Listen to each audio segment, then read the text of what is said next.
मालदीव के अंदर मोहम्मद मुइज़ की सरकार आने के बाद फौरी तौर पर इंडिया का जो शुरुआती रिएक्शन था वो ये था कि हम मोहम्मद मुइज़ की सरकार के साथ काम करने के लिए तैयार हैं और उनको इंगेज करने के लिए भी तैयार हैं। द हिंदू ने शुरुआती तौर पर रिपोर्ट किया था कि India looking to engage with the new Maldives government on all issues, says Ministry of External Affairs. अच्छा, जो नंबर 1 मुद्दा था वो इंडिया के मिलिट्री बेस को वहाँ से रिमूव करना था। ये टॉप का मुद्दा था मालदीव के पर्सपेक्टिव से। इंडिया चाहता था कि ये मिलिट्री बेस रहे। नाउ मैंने देखा है कि बहुत सारे लोग इस पे क्वेश्चन रेज करते हैं कि नहीं, कोई मिलिट्री बेस नहीं था, ये चंद दर्जन फौजी थे। लेकिन मैं आपको ज़रा यूरेशियन टाइम्स दिखाना चाहता हूँ। यूरेशियन टाइम्स की ये स्टोरी दिखाना चाहूँगा, अभी अक्टूबर की, ये 3-4 महीने पहले की। वो कहते हैं कि India the military base in Maldives jeopardized as pro-China Muiz was to evict its biggest defense supplier। तो मिलिट्री बेस का वर्ड आप देख सकते हैं कि मीडिया में रिपोर्ट होता रहा है। वहाँ पर कोई सीक्रेट मिलिट्री बेस ज़रूर था जो कि इतना ज़्यादा हाईलाइटेड नहीं था, लेकिन bottom line is that India की मिलिट्री प्रेजेंस सिग्निफिकेंट तादाद में वहाँ पर साइजेबल तादाद में थी। इतनी तादाद में थी कि वहाँ के लोगों को, वहाँ की पॉलिटिकल पार्टियों को हर्ट कर रही थी। अगर ये कोई बहुत कम लेवल की होती तो शायद इतना ज़्यादा बखेड़ा क्रिएट नहीं होता। यहाँ पर लोगों को समझने की ज़रूरत है इंडिया के अंदर कि कोई भी मुल्क इतना ज़्यादा रिएक्शन नहीं दिखाता अगर उसके मुल्क के अंदर कोई छोटे पैमाने पे 8-10 फौजी या इस तरह के हों तो कोई मसला नहीं होता, क्योंकि इतने फौजी तो वैसे ही ट्रेनिंग्स करने या डिफरेंट जो प्रोग्राम्स होते हैं उसके अंदर आते जाते रहते हैं। तो यहाँ पर अगर परमानेंट प्रेजेंस थी तो यकीनी तौर पर साइजेबल नंबर्स होंगे, तभी मालदीव को इशू था। अच्छा, इसके बाद लेकिन ये हुआ कि शुरुआती तौर से ही, पहले दिन से ही इंडिया ने ये मिन्नतें तरले करना शुरू किए मोहम्मद मुइज़ के साथ कि इनको रहने दें यहाँ पे और आप हमारे साथ जो है वो रीनिगोशिएट करें। जो भी हमारे वहाँ पर प्रोजेक्ट्स चल रहे हैं, जो भी हमारी एक्टिविटीज़ हैं, अगर उनमें किसी एक्टिविटी पे आपको एतराज़ है तो बैठ के दूसरी कोई टर्म्स हम सेट कर लेते हैं। इस तरह के इनको ऑफर्स दिए जाते रहे, लेकिन वहाँ से मालदीव की तरफ से, नई सरकार की तरफ से कैटेगोरिकली कहा गया कि ये रेड लाइन है, यहाँ पे हम ट्रूप्स की मालदीव के अंदर मौजूदगी पे कोई कंप्रोमाइज़ नहीं कर सकते। अच्छा, इंडिया की अपनी आप खुद की पॉलिसी देखिए और मालदीव को ये जो प्रेशराइज कर रहे हैं कि नहीं आप फॉरेन ट्रूप्स को यहाँ स्टे करने दें, इनकी ज़रा दूसरे मुल्कों के हवाले से मोदी सरकार की पॉलिसीज़ देखें और इंडिया की अपनी पॉलिसीज़ देखें। आपको 1-2 रोज़ पहले की खबर दिखाता हूँ, डेक्कन हेराल्ड के अंदर छपी है, बड़ी इंटरेस्टिंग स्टोरी है। इसको ज़रा आप लिंक करिएगा मालदीव वाले मसले के साथ। डेक्कन हेराल्ड कहता है कि foreigners can not claim right to reside and settle in India.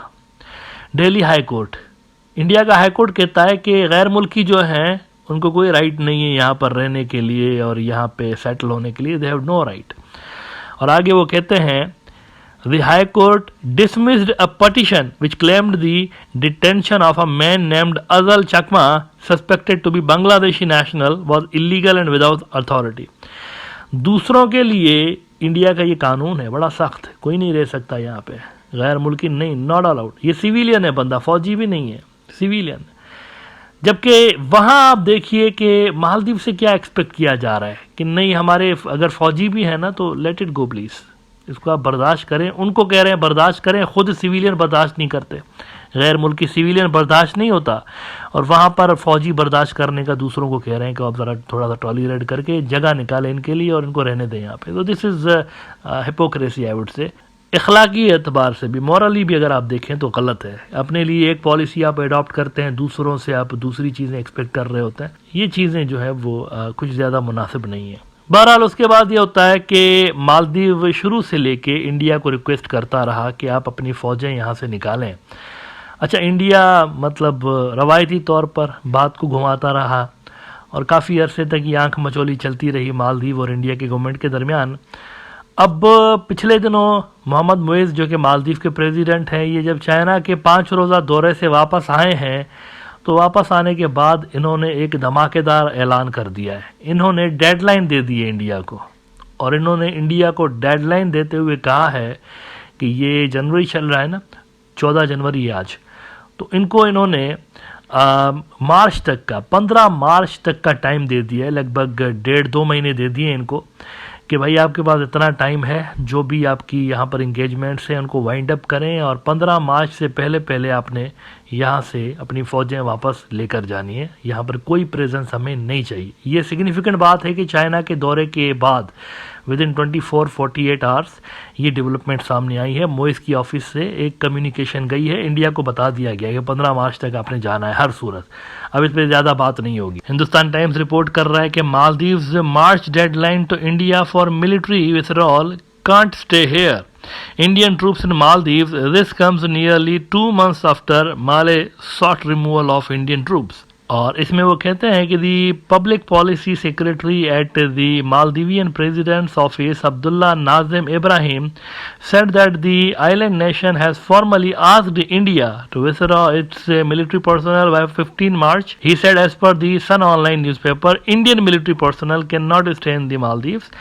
This is the policy of President Dr. Mohammad Moiz and that of this administration. तो उन्होंने एक फाइनल डेट दे दी है इंडिया को कि अब यहाँ से आप 15 मार्च से पहले पहले आप बराए मेहरबानी तशरीफ़ ले जाएं और घर जाके बैठे हैं उधर, अपने मुल्क जाएं और मालदीव को खाली कर दें। तो मेरे ख्याल से ये एक और सेटबैक है इंडिया के लिए। अभी तक टॉक्स चल रहे थे, बाय द वे नेगोशिएशंस चल रही थी, इंडिया कोशिश कर रहा था कि किसी तरह से इनको मना लें, लेकिन वो कोशिशें नाकाम हो गई हैं और फाइनल डेडलाइन इंडिया को दे दी गई है कि आपने मालदीव खाली करना है। अब देखें, मेरे हिसाब से यहाँ पर कन्फ्रंटेशन की कोई मतलब उसका कोई फ़ायदा नहीं है। यहाँ पर अगर आप मतलब कहते हैं कि यार मालदीव हमें आंखें दिखा रहा है, मालदीव हमें इनकार कर रहा है, तो इसका कोई फ़ायदा नहीं है। आज के ज़माने में देखें मुल्कों के पास ऑप्शंस ही ऑप्शंस हैं। एक ही इंडिया के पास अगर आप देखें सेंसिबल उनके पास कोई सोल्यूशन है तो कंपटीशन का है। They should compete with China in the Maldives, और मेरे ख्याल से इंडिया अच्छी कंपटीशन दे भी सकता है चाइना को। यहाँ पे अगर आप उनको गुस्सा करके दिखाएंगे, बायकॉट करके दिखाएंगे, तो इससे क्या होगा? मतलब मालदीव मजीद चाइना के क्लोज हो जाएगा ना। एक कॉमन सेंस की बात है।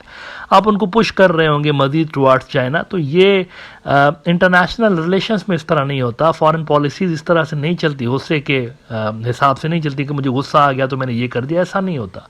फॉरेन पॉलिसी जो होती है वो थोड़ा सा ठंडे दिमाग से बनाई जाती है, आगे की सोच रख के बनाई जाती है। मालदीव से इंडिया बड़े बेनिफिट्स हासिल कर भी सकता है और मालदीव को भी इंडिया काफ़ी बेनिफिट्स दे सकता है। तो यहाँ पर कंपटीशन को इंडिया को देखना चाहिए, कॉन्फ्लिक्ट को नहीं। अगर आप कॉन्फ्लिक्ट में पड़ेंगे तो मज़ीद आइसोलेट हो जाएंगे।